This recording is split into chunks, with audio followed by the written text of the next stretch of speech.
Selamat pagi. Hari ini kita akan belajar materi tentang pengangguran. Semoga teman-teman sehat selalu.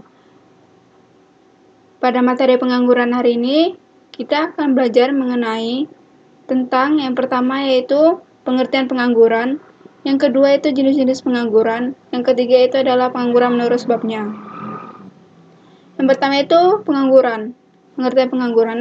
Pengangguran adalah penduduk yang tidak bekerja tetapi sedang mencari pekerjaan atau mempersiapkan suatu usaha baru, atau penduduk yang tidak mencari pekerjaan karena merasa tidak mungkin mendapatkan pekerjaan, atau penduduk yang tidak mencari pekerjaan karena sudah diterima bekerja atau mempunyai pekerjaan tetapi belum memulai bekerja. Selanjutnya, jenis-jenis pengangguran.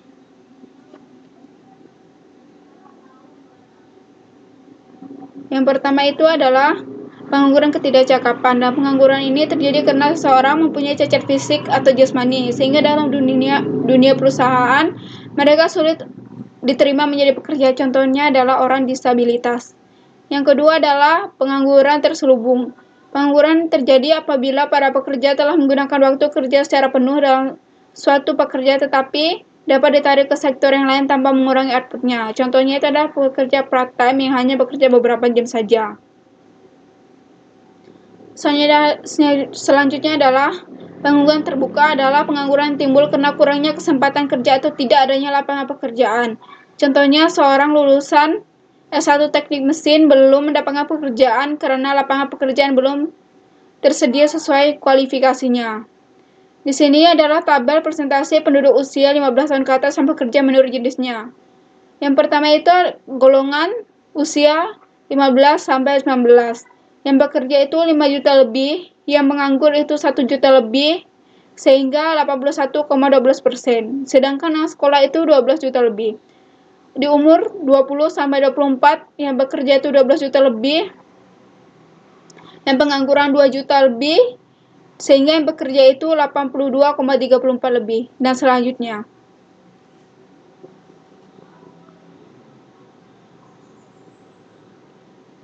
Selanjutnya itu pengangguran menurut sebabnya. Yang pertama itu adalah pengangguran musiman. Pengangguran yang biasa terjadi pada sektor pertanian, misalnya di musim penceklik, di mana banyak petani yang menganggur karena telah usai masa panen dan menunggu musim tanam selanjutnya. Selanjutnya itu adalah pengangguran friksional. Pengangguran yang terjadi karena penawaran tenaga kerja lebih banyak daripada permintaan tenaga kerja, atau tenaga kerja yang sudah bekerja tetapi menginginkan pindah pekerjaan lain sehingga belum mendapatkan tempat pekerjaan baru. Selanjutnya itu adalah pengangguran karena upah terlalu tinggi, yaitu pengangguran yang terjadi karena para pekerja atau pencari kerja menginginkan adanya upah atau gaji terlalu tinggi sehingga para pengusaha tidak mampu untuk memenuhi keinginan tersebut.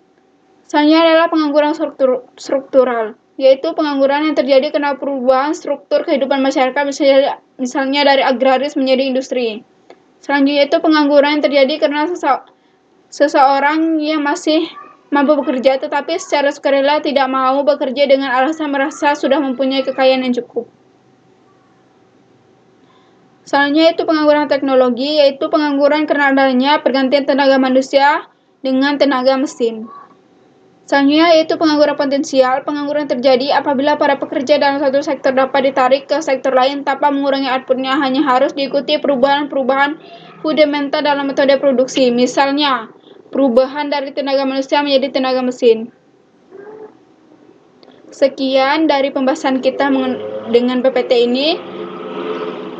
Selanjutnya kita akan berdiskusi menggunakan Google Classroom atau WA Group yang telah tersedia. Terima kasih.